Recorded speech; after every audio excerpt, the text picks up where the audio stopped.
Classification देखते हैं। Rate एक क्लासिफिकेशन। रेट কে মেইনলি দুটো ভাগে ভাগ করা হয়। কত ভাগে ভাগ করা হয়? দুটো ভাগে ভাগ করা হয়। একটা এভারেজ রেট বা গড় রেট,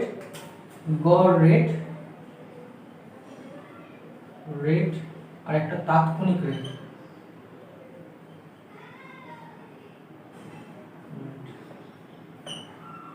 হলো ইনস্ট্যান্টেনিয়াস রেট বা তাৎক্ষণিক রেট আর গড় রেট বা এভারেজ রেট হয়েছে। এবার এদেরকে নিয়ে মেইনলি আমাদের এখন আলোচনা করতে হবে। তাহলে একটা কি কি দেখলাম? রেটকে দুটো ভাগে ভাগ করা হয়, একটা গড় রেট বা এভারেজ রেট, একটা তাৎক্ষণিক রেট বা ইনস্ট্যান্টেনিয়াস রেট। তো চলো দেখে নিই গড় রেট অ্যাকচুয়ালি কি। তো হেডিং করো গড় rate.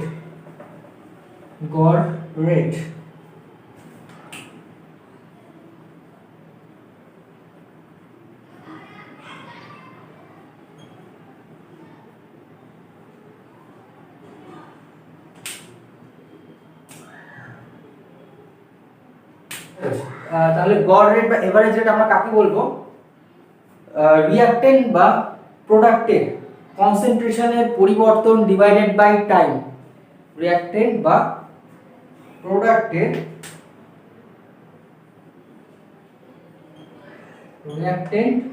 Or product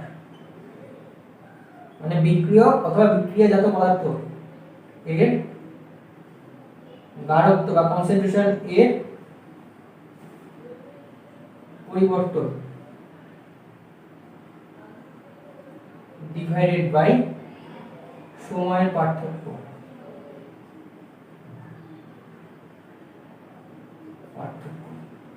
average rate কি? রিঅ্যাকশন বা প্রোডাক্টের কনসেন্ট্রেশনের পরিবর্তন বাই সময়ের পার্থক্যকে আমরা এভারেজ রেট বলে থাকি, তাই না?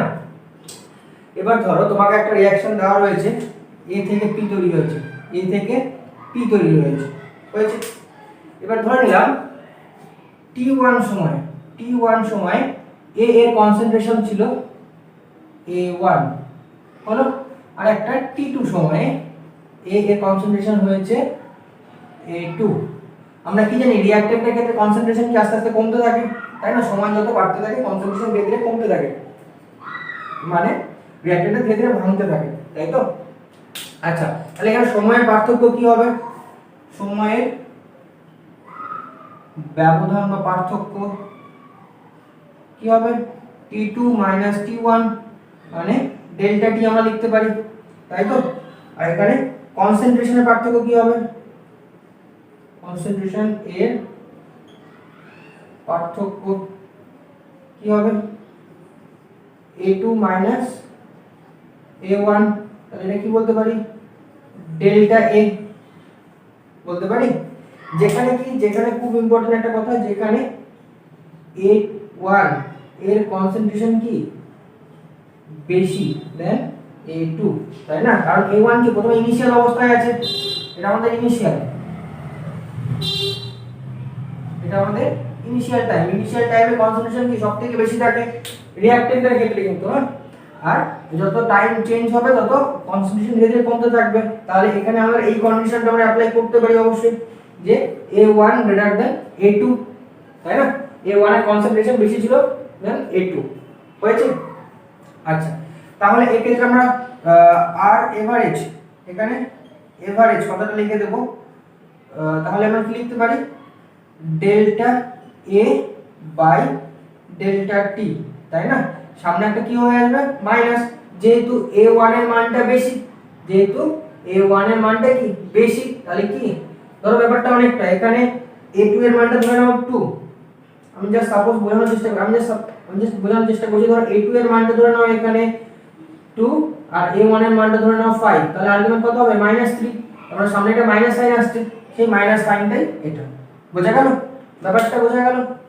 আচ্ছা, তাহলে এটা হয়ে গেল আমাদের এভারেজ রেট হবে। বোঝা গেল? আচ্ছা, তো তোমরা খেয়াল করে দেখো, একটু আগে আমরা যে সমস্ত রেট নিয়ে আলোচনা করছিলাম সেটা কিন্তু আমরা এভারেজ রেট নিয়েই আলোচনা করছিলাম। সেখানে এই ডেল্টা সাইনটা আমরা ইউজ করতাম, তাই না? এই ডেল্টা সাইন মানেটা কি? বৃহৎ পরিবর্তনের ক্ষেত্রে আমরা ডেল্টা সাইন ইউজ করে থাকি। ঠিক আছে, তাহলে আমরা a থেকে যখন p হলো সেই ক্ষেত্রে আমরা রেটটা কি করে লিখছিলাম? Minus delta a by delta T সমান সমান delta P by delta T, তাই না? তো এই যে এটাই যে আমরা গ্রাফিক্যাল রিপ্রেজেন্টেশন ইউজ করে দেখবো যে ওই জিনিসটা আসছে কিনা। ধরে নাও তোমার রিঅ্যাক্ট্যান্টের ক্ষেত্রে রিঅ্যাক্ট্যান্ট এর ক্ষেত্রে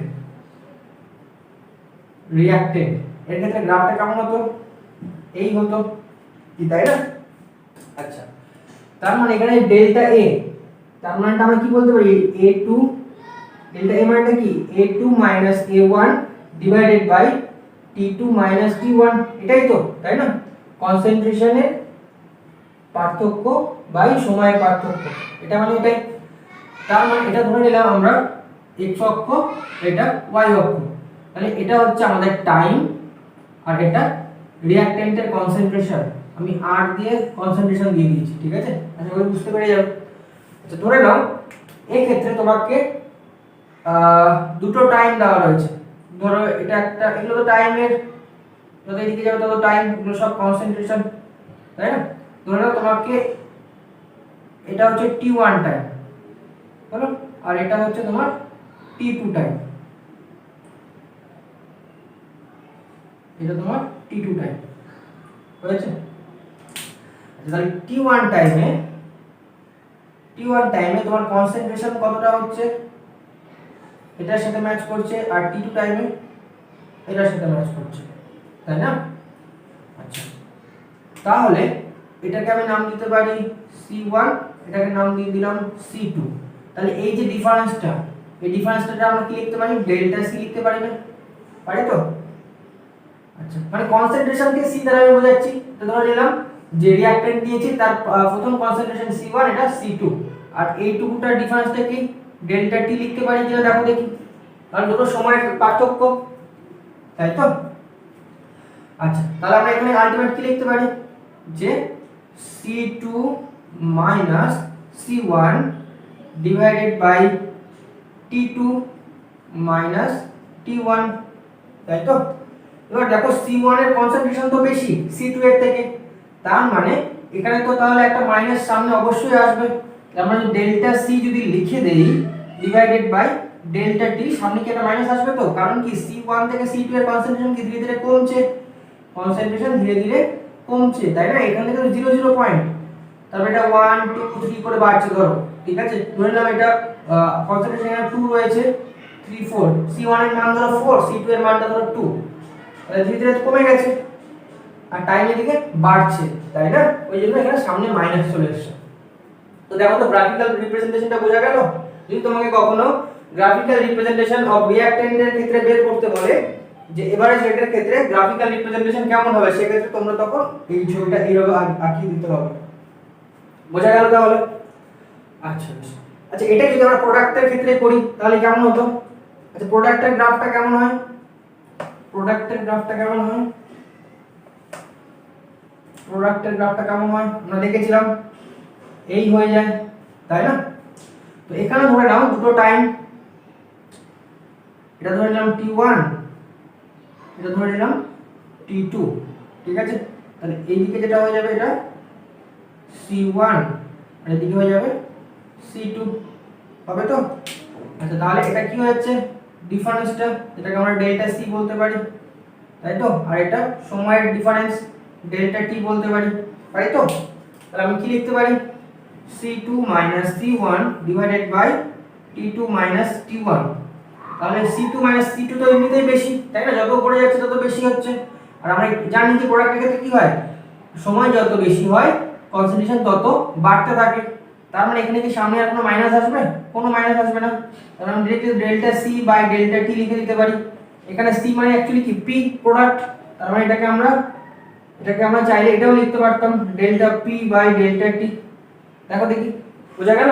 তো সেটাই আমরা এখানে লিখেছিলাম, তাই না? যখন আমরা রেট লিখেছিলাম তখন সেটাই লিখেছিলাম, এটাই হচ্ছে সেটা। দেখো, ক্লিয়ার হলো? এখানে জাস্ট c দিয়ে বোঝাচ্ছি, এটাকে c এর জায়গায় তুমি চাইলে p দিয়েও লিখতে পারতে, তাহলে একই জিনিসই আসতো। ক্লিয়ার? তাহলে এই হয়ে গেল আমাদের গ্রাফিক্যাল রিপ্রেজেন্টেশন। আচ্ছা বেশ, এখানে খুব ইম্পর্টেন্ট একটা কথা আমাদের পড়তে হয়, সেটা হচ্ছে এভারেজ রেটের সাহায্যে আমরা কোনো রিঅ্যাকশনের এক্সাক্ট রেট কি সেটা বলতে পারি না। কি বললাম? এভারেজ রেটের সাহায্যে কোনো রিঅ্যাকশনের এক্সাক্ট রেট কি সেটা আমরা বলতে পারি না। এটা আবার কেমন কথা হলো? এভারেজ রেট তো আমরা পড়ছি, এবার বলতে পারি না কেন? তো চলো দেখে নিই ব্যাপারটা। নোট আকারে লিখে ফেলো খুব সুন্দর করে যে এভারেজ রেট কোনো বিক্রিয়ার অ্যাকচুয়াল রেট কে নির্দেশ করে না। হয়েছে? এটা আবার কেমন হলো, তাই তো? তো এখন তো আইপিএল চলছে, তার মধ্যে আজকে তো আবার ফাইনাল, তাই না? চলো তাহলে ক্রিকেট ম্যাচ দিয়ে একটা এক্সাম্পল দেওয়া যাক। ধরো তোমাকে কোনো বলার 5 ওভার, টোটাল 5 ওভার বল করেছে, ম্যাক্সিমাম তো 4 ওভার বল করে। আচ্ছা বেশ, ঠিক আছে, 4 ওভার ধরে নিচ্ছি। এখানে লিখে দিলাম ওভার, এদিকে লিখে দিলাম রান। ঠিক আছে, ধরো কোনো একটা বলার, কে ভালো বলার কে? আচ্ছা ঠিক আছে, তোমাদের ইচ্ছে মতো একটা বলারকে বেছে নাও। ধরে নিলাম ফার্স্ট ওভারে সে রান খেয়েছে 4, ঠিক আছে। সেকেন্ড ওভার বল করতে গিয়ে টোটাল রান খেয়েছে ধরো 6। থার্ড ওভার বল করতে গিয়ে সে রান খেয়েছে ধরো 0। ফোর্থ ওভার বল করতে গিয়ে সে রান খেয়েছে ধরো 2, ঠিক আছে। আচ্ছা, তাহলে তার টোটাল কত ওভার বল করেছে তাহলে 4 ওভার, রান খেয়েছে কত? 12। তাহলে এভারেজ কত রান খেয়েছে তোমাকে যদি বলা হয় তুমি কি বলবে? 12/4, তাই না? তার মানে কত হবে? 3। তার মানে সে গড়ে 3 রান করে খেয়েছে। অ্যাকচুয়ালি কি সে প্রতি ওভারে 3 রান করে রান খেয়েছে? তার মানে সে গড়ে 3 রান খেয়েছে, তার মানে এটা কি বোঝাচ্ছে? যে সে প্রতি ওভারে 3 রান করে খেয়েছে, তাই না? কিন্তু অ্যাকচুয়ালি কি তাই? দেখো, সে প্রথম ওভারে 4 খেয়েছে, তৃতীয় নাম্বার ওভারে 0 খেয়েছে, চতুর্থ নাম্বারে 2 খেয়েছে, কিন্তু অ্যাকচুয়ালি তো 1 নাম্বার ওভারে কি সে 3 রান খেয়েছে? বা 2 নাম্বার ওভারে কি সে 3 রান খেয়েছে? খায়নি, তাই না? কথাটা বোঝা গেল না? বোঝা গেল কি ব্যাপারটা? তার মানে যে এভারেজ রেটের সাহায্যে আমরা কোনো একটা রিঅ্যাকশনের পার্টিকুলার রেটটা মেজারমেন্ট করতে পারি না। বোঝা গেল? কারণ এভারেজ রেট তোমাকে কি এভারেজ একটা ভ্যালু তোমাকে দেবে, তাই না? কিন্তু সেটা কি অ্যাকচুয়াল ভ্যালুর সাথে সেম হবে? সেটা নাও হতে পারে। তোমাদের এই एग्जांपलটা আশা করি ঠিক একদম ক্লিয়ার হয়ে গেছে কি, তাই তো? আচ্ছা, সেই কারণে আমাদের পরবর্তীতে আরেকটি রেট কে নিয়ে আলোচনা করতে হয়, যেটা হচ্ছে ইনস্ট্যান্টেনিয়াস রেট বা তাৎক্ষণিক রেট। এই তাৎক্ষণিক রেটের সাহায্যে আমরা ইনস্ট্যান্ট ওই ওভারে কত রান খেয়েছে সেটা আমরা ডাইরেক্টলি বলে দিতে পারবো। মানে ওই রিঅ্যাকশনটার ওই টাইমে ওই রিঅ্যাকশনটার রেট কত ছিল সেটা আমরা ডাইরেক্টলি বলে দিতে পারবো। তো চলো দেখে নিই তাৎক্ষণিক রেট কি। আচ্ছা বেশ, তাহলে এখন করবো আমরা তাৎক্ষণিক রেট। তাৎক্ষণিক রেট কি জিনিস? একটু আগে দেখলাম যে গড় রেট কি জিনিস, তাই তো? গড় রেটের ক্ষেত্রে কি হয়? অ্যাকচুয়ালি গড় রেটের ক্ষেত্রে তোমরা হয়তো ভালো করে বুঝতে পেরে গেছো ঠিক কি জিনিসটা। অ্যাকচুয়ালি গড় রেটের ক্ষেত্রে একটা টাইম ডিউরেশন দেওয়া থাকে যে এই টাইম থেকে এই টাইমের মধ্যে আমরা রেটটা মেজারমেন্ট করব, তাই তো? আর তাৎক্ষণিক রেট মানে কি বা ইনস্ট্যান্টেনিয়াস রেট, এর অ্যাকচুয়াল মিনিংটা কি? যে ওই নির্দিষ্ট মোমেন্টে ধরো তোমাকে বলা হলো যে আমরা যেটা দেখছিলাম যে 1 থেকে 4 ওভার বল করেছিল, বিভিন্ন ওভারে বিভিন্ন রকমের রান খেয়েছে, কিন্তু গড়ে দেখা যাচ্ছে যে একটা মিনিমাম রান দেখা যাচ্ছে, তাই তো? কিন্তু অ্যাকচুয়ালি কি সেটা কি অ্যাকচুয়াল রেট? সেটা না, তাই না? কিন্তু তাৎক্ষণিক রেটের ক্ষেত্রে কি তুমি অ্যাকচুয়ালি ওই মোমেন্টে বা ওই ওভারে কত রান খেয়েছে সেটা ডাইরেক্টলি বলে দিতে পারবে। তো অ্যাকচুয়ালি তাৎক্ষণিক রেটের সাহায্যে আমরা এক্সাক্ট রেট মেজারমেন্ট করতে পারি। ক্লিয়ার একদম? তাৎক্ষণিক রেটে আমরা কি বলতে পারি? যে কোনো বিক্রিয়া চলাকালীন ওই নির্দিষ্ট সময়ে রেট কি হবে তার ডাইরেক্টলি আমরা মেজারমেন্ট করতে পারি। ক্লিয়ার? আচ্ছা বেশ, ধরো তোমাকে একটা রিঅ্যাকশন দেওয়া হলো, a প্লাস b থেকে c তৈরি হলো, ঠিক আছে। এখানে তোমাকে যদি গড় রেট লিখতে হয়, মন দিয়ে শুনবে, গড় রেট লিখতে হলে তুমি কি করে লিখবে? অ্যাজ ইউজুয়াল যেভাবে আমরা লিখি delta a by delta t সমান সমান minus delta b by delta t সমান সমান delta c by delta t। এটা আমরা গড় রেট হিসেবে লিখলাম, তাই তো? কিন্তু এবার আমাকে কি বলেছে? তাৎক্ষণিক রেট, এটাকে তাৎক্ষণিক রেটে লিখতে হবে। তো সেটা আমরা কি করে বুঝবো? তাৎক্ষণিক রেট খেয়াল করে দেখো, তোমরা ম্যাথে নিশ্চয়ই ডেরিভেটিভ অলরেডি করে ফেলেছো বা নাম শুনে ফেলেছো, তাই না? ওখানে কি হয়? ডি বাই ডিএক্স, এক্স এর রেসপেক্টে আমরা ডেরিভেটিভ করে থাকি। এখানে ওখানে ভ্যারিয়েবলসটাকে তাহলে এক্স, আর এখানে ভ্যারিয়েবলস কে তাহলে টি, ঠিক আছে, সময় সাপেক্ষে। তাহলে এখানে তাৎক্ষণিক রেট আমাদের যদি রিঅ্যাকশনের ক্ষেত্রে লিখতে হয় সেটা আমরা কি লিখবো?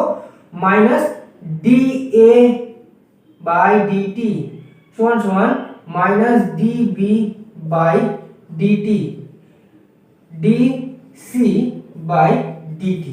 বোঝা গেল? এটা গেল তাৎক্ষণিক রেট, এটা ছিল গড় রেট, এটা আমাদের কি হিসেবে গড় রেট, গড় রেট, আর এটা তাৎক্ষণিক রেট।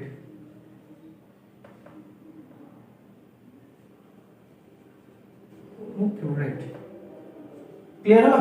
তাহলে তাৎক্ষণিক রেট দিয়ে যদি আমরা লিখতে বলে সেক্ষেত্রে আমরা কি ইউজ করব, D by DX, D by DX এটা ইউজ করব। ক্লিয়ার? তাহলে আর এই তাৎক্ষণিক রেটের সাহায্যে আমরা কি বুঝতে পারবো, কোনো একটা রিয়াকশন চলাকালীন ওই নির্দিষ্ট মোমেন্টে ওই টাইমে ওর রেটটা কতটা আছে, মানে কতটা পরিমাণে ওই স্পিডে ভেগেছে। ঠিক আছে? তাহলে তুমি 3 মিনিটে প্রথমে রিয়াকশন শুরু, ইনিশিয়াল টাইম কত, t = 0, তাই তো? এবার বলে 2 সেকেন্ড পরে ওর রেটটা কি হবে, তো তুমি 2 সেকেন্ডের এক্সাক্ট রেটটা তুমি বের করে দিতে পারবে, তাই না? আচ্ছা বেশ, আমরা এখানে যদি গ্রাফ প্লট করতে চাই, যদি আমরা গ্রাফ প্লট করতে যাই তাহলে সেক্ষেত্রে কি হবে, রিঅ্যাকট্যান্টের সাপেক্ষে কার্ভটা এটা এরকম হচ্ছিল, তাই না? এদিকে টাইম, এদিকে কনসেন্ট্রেশন করেছিলাম তো এরকম। গড় রেটের ক্ষেত্রে কি করেছিলাম, যে নির্দিষ্ট একটা টাইম নিয়েছিলাম যেটাকে আমরা t1 বলছিলাম, আরেকটা টাইম t2 বলেছিলাম। এই t1 এর এটা t2 এর এই গ্যাপটা এটা হচ্ছে তোমার c1 নাম দিয়ে দিলাম, এটা c2 নাম দিয়ে দিলাম। দেখো এই যে t1 থেকে t2, ধরো t1 এর মানটা ধরে নিলাম 0, 2 সেকেন্ড ধরলাম, আর t2 এর মানটা ধরে নাও 6 সেকেন্ড। তার মানে একটা টাইমের ডিউরেশন থেকে যাচ্ছে, কিন্তু তার মানে এটা ছিল গড় রেটের রেসপেক্টে, আমি বলছি গড় রেটের রেসপেক্টে কার্ভটা এরকম ছিল আমাদের। তো সেখানে কি একটা টাইম ডিউরেশন তৈরি হয়ে যাচ্ছে, তো সেই টাইম ডিউরেশনের মধ্যে ওর রেটটা কত সেটা আমরা বলতে পারবো, কিন্তু এক্সাক্ট এই ধরো তোমাকে বললো 3 সেকেন্ডে ওর রেট কত সেটা কি আমরা বলতে পারবো? এক্সাক্ট রেটটা এই ক্ষেত্রে আমরা বলতে পারছিলাম না। তো একই রকম ভাবে যদি আমি এবার তাৎক্ষণিক রেটের একটা কার্ভ আঁকাই সেই ক্ষেত্রে কি হবে, ধরে নিলাম তোমাকে বলা হলো 3 সেকেন্ড সময়, ধরো এই যে এই পয়েন্টে রেটটা কত হবে বলে দিয়েছে, তো সেক্ষেত্রে কি করতে হবে, তোমাকে একটা স্পর্শক আঁকাতে হবে, ট্যানজেন্ট বা স্পর্শক। তুমি জাস্ট এখানে একটা স্পর্শক টেনে দাও, হলো? এবার তার রেসপেক্টে ধরো ওই বিন্দুর রেসপেক্টে এটা ধরে নিলাম আমি t1, ওই t1 টাইমে ওর কনসেন্ট্রেশনের পরিবর্তনটা কি হচ্ছে, এটা ধরে নিলাম c1। তাহলে ওই পয়েন্টের রেসপেক্টে তুমি डायरेक्टली ওর রেটটা বলে দিতে পারছো, তাই না? তুমি c-টাও পেয়ে গেলে, তুমি t-টাও পেয়ে গেলে। এবার আমরা কি জানি, r = কনসেন্ট্রেশনের পরিবর্তন বাই টাইম, তাই না? বুঝা গেল? ক্লিয়ার একদম? তাহলে তাৎক্ষণিক রেটের সাহায্যে, এটা ছিল গড় রেটের কার্ভ, গড় রেটের ক্ষেত্রে, ঠিক আছে? এটা তাৎক্ষণিক।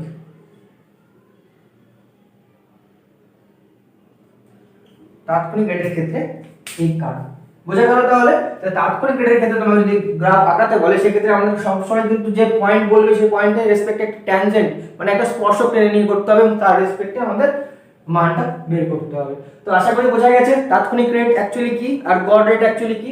চলো দুটো কোশ্চেন দেখে নিই, এখানে কি টাইপের কোশ্চেন দেখে নাও। আচ্ছা বেশ, কোশ্চেন দেখে নাও কি বলেছে দেখো। 1/2 a থেকে 2 মোল অফ b, এটা হচ্ছে তোমার সমীকরণ দেওয়া আছে।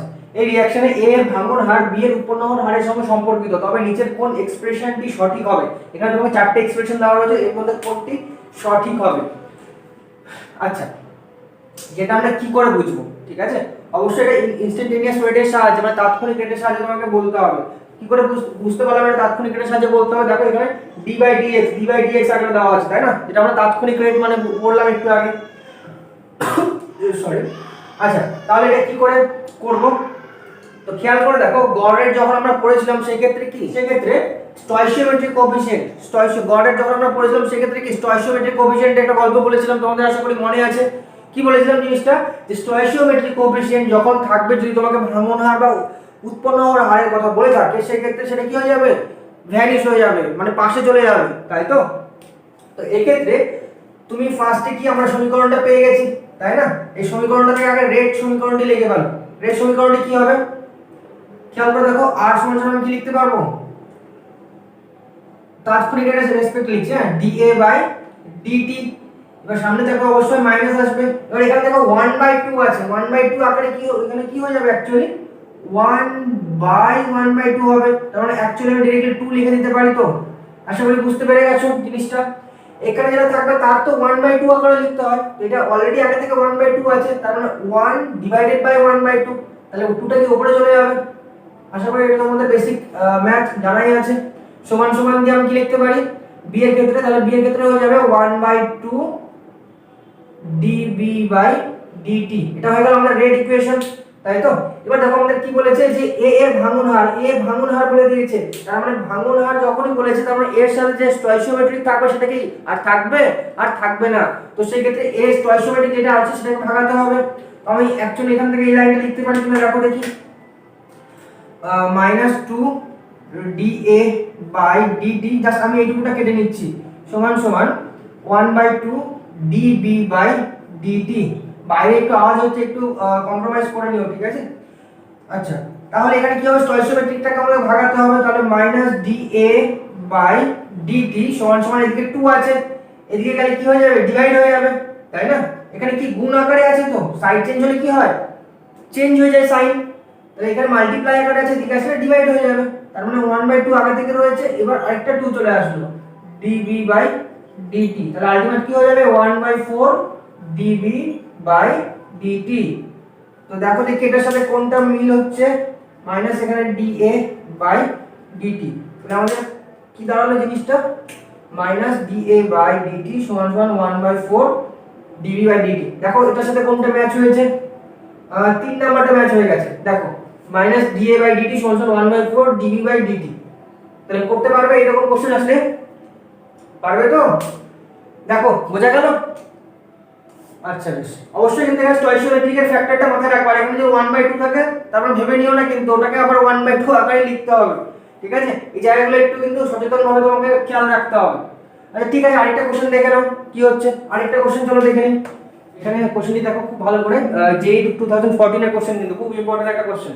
দেখো কি বলেছে, trioxide in this reaction the formation of sulphur trioxide, তোমাকে ইকুয়েশনটা দেওয়া রয়েছে, SO2 + O2 থেকে 2SO3 তৈরি হচ্ছে, সালফার ট্রাইঅক্সাইড তৈরি হচ্ছে। The rate of O2 is measured as 2.5 × 10⁻⁴ mole litre in second inverse, মানে O2 এর রেটটা দেওয়া রয়েছে, rate of reaction of O2 দেওয়া রয়েছে এত, তোমাকে SO2 এর রেট কত হবে সেটা বের করতে বলেছে, ঠিক আছে।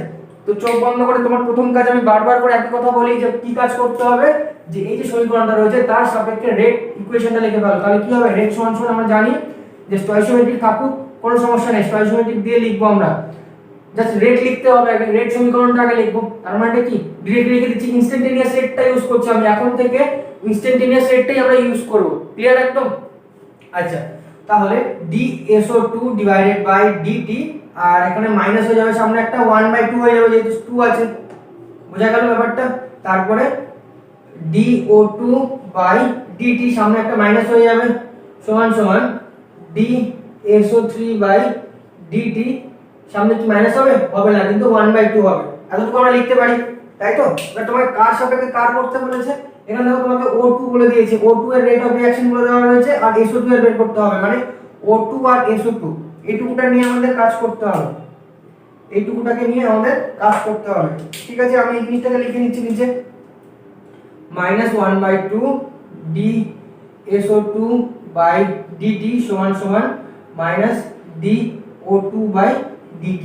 এবার তোমাকে বলেছে SO2 এর সাপেক্ষে রেট কত হবে, SO2 এর সাপেক্ষে রেট কত হবে, তো তুমি খেয়াল করে দেখো O2 এর সাপেক্ষে তোমাকে রেটটা বলে দেওয়া রয়েছে, তাই না। O2 এর সাপেক্ষে তোমাকে রেটটা বলে দেওয়া আছে, দেখো rate of reaction of O2, এই যে O2 এখানে একটু ছাড়া পড়ে গিয়েছিল আমার, যাই হোক O2 এর কত দেওয়া রয়েছে দেখো 2.5 × 10⁻⁴ এত দেওয়া রয়েছে, মোল লিটার ইনভার্স সেকেন্ড ইনভার্স। তাহলে SO2 এর সাপেক্ষে কত হবে, আমরা কি জানি যখন আমরা রেট লিখি যে এর, মানে আমরা যদি রেট লিখি তাহলে এর যা রেট হবে এর রেট আর এর রেট সবই সেম হবে, কারণ দুজনের মাঝখানে আমরা কি সমান সমান সাইন ইউজ করি, তাই না।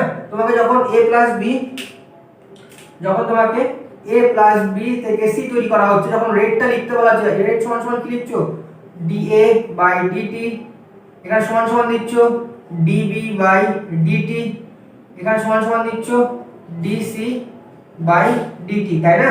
এটা তো লিখছি, তার মানে কি তিনজনের রেট কি ইকুয়াল একদম, b এর যা রেট হবে এরও তাই রেট হবে, c এরও তাই রেট হবে। এখানেও ঠিক তেমনই তোমাকে O2 এর রেট বলে দেওয়া আছে, চালাকি করে তোমার কোশ্চেনে চালাকি করছে, O2 এর রেটটা বলে দেওয়া হয়েছে, SO2 এর ক্ষেত্রে রেটটা বের করতে বলেছে। এখানে জাস্ট খুব চালাকিটা কোথায় করেছে খেয়াল করে দেখো তো। আমরা স্টুডেন্টরা যেটা ভুল করে থাকি, এখানে 1/2 টাকে ওইদিকে দিয়ে মাল্টিপ্লাই করে দিই, শুধুমাত্র DSO2/dt এর মানটা শুধু বের করে অ্যানসারটা করতে চাই। অপশনে তোমার সেই অ্যানসার, সেই অপশনটাও দেওয়া থাকবে। মজার বিষয় হচ্ছে এটা যে অ্যানসারে তোমার সেই অপশনটাও দেওয়া থাকবে, ঠিক আছে। তো ওরা কিন্তু আমাদের থেকে এক লেভেল আপে ভাবে সব সময়, বুঝে গেল। তো একটা কথা বারবার করে আরেকবার বলে দিচ্ছি, একদম মাথায় ক্লিয়ার করে নাও। যদি তোমাকে ভাঙন হার বা উৎপন্ন হওয়ার হার বলে, তখনই আমরা কিন্তু স্টয়কিওমেট্রিককে সরাবো। আদারওয়াইজ যদি শুধু রেট বলা থাকে, সেক্ষেত্রে কিন্তু স্টয়কিওমেট্রিকটাকে রেখেই কাজ করব। ক্লিয়ার? একদম একদম সুন্দর করে মাথায় ঢুকে নাও। তো এই ক্ষেত্রে তো আমাদের কোনো ভাঙন বা উৎপন্ন হওয়ার কিছু বলেনি, খালি রেট অফ রিঅ্যাকশন বলেছে। রেট অফ রিঅ্যাকশন মানে রেটের কথা খালি বলেছে। তো সেক্ষেত্রে আমার স্টয়কিওমেট্রিক ভাগানোর কোনো দরকার নেই। এই টুটাকে গিয়ে ভুল করে কখনো ওখানে গিয়ে মাল্টিপ্লাই করে দেবে না, এই কাজটা কিন্তু করবে না। ক্লিয়ার? এই ক্ষেত্রে বোঝা গেল যে এখানে O2 এর যে রেটটা দেওয়া রয়েছে, এটা রেট একই হবে। এখানে তোমাকে যদি SO3 এর ক্ষেত্রে রেট বের করতে বলতো, তাহলে সেই একই রেট হবে, কারণ আমরা জানি কি তিনজনের ক্ষেত্রে রেটটা সমান হয়, আমরা মাঝখানে ইকুয়াল সাইন ইউজ করি। ক্লিয়ার একদম কোশ্চেনটা? একদম ক্লিয়ার? আচ্ছা, এই হলো আমাদের মডারেট এবং তাৎক্ষণিক রেটে কিছু ইম্পর্টেন্ট জিনিস। এবার তোমরা এক্সারসাইজের এই সমস্ত কোশ্চেনগুলো একটু ট্রাই করো, নিজেরা বাড়িতে ট্রাই করো, ঠিক আছে। আর যদি কোনো কনফিউশন থেকে থাকে বা কোনো প্রবলেম থেকে থাকে, অবশ্যই আমাকে কমেন্ট সেকশনে জানাবে, ঠিক আছে। আচ্ছা বেশ, আজ তাহলে এই পর্যন্তই। এরপরে নেক্সট যে টপিকটা আসবে সেটা হচ্ছে আমাদের ফ্যাক্টরস। বিভিন্ন ফ্যাক্টরস কি করে রেটের উপর ডিপেন্ড করছে এবং অর্ডার কি করে বের করতে হবে, ফার্স্ট অর্ডার, জিরো অর্ডার এবং ভরক্রিয়া সূত্র, ল অফ মাস অ্যাকশন, এই সমস্ত জিনিস আমরা পরবর্তী ভিডিওগুলোতে আলোচনা করব। তোমাদের এখানে ম্যাক্সিমাম আর দুটো থেকে তিনটে লেকচারের মধ্যে আমি তোমাদের ক্লাস 12 এর যে রিডিউস সিলেবাসের যতটুকু রয়েছে ততটুকু শেষ করে দেওয়ার চেষ্টা করছি, ঠিক আছে। আর তার পরবর্তী যে সমস্ত জিনিসগুলো রয়েছে, যেমন পলিউশন থিওরি রয়েছে, আরহেনিয়াস ইকুয়েশন রয়েছে, এগুলো তোমাদের এই মুহূর্তে নেই, কিন্তু তোমাদের যেহেতু মেডিকেল বা যেই জন্য কাজে লাগবে, সেই জিনিসগুলো আমি তোমাদের পরবর্তীতে বলে দেওয়ার চেষ্টা করব। তার আগে সিলেবাসে যতটুকু রয়েছে সেটুকু আগে শেষ করে দেওয়ার চেষ্টা করি, ঠিক আছে। আচ্ছা বেশ, জিনিসগুলো আশা করি বোঝা গেছে, কি তাই তো? যদি কোনো রকম কনফিউশন থেকে থাকে অবশ্যই কিন্তু জানাবে। তো আজ তাহলে এই পর্যন্তই, দেখা হচ্ছে পরবর্তী ভিডিওতে। ততক্ষণের জন্য সবাই সুস্থ থেকো, ভালো থেকো এবং পড়াশোনাটা কন্টিনিউ করতে থেকো। টাটা।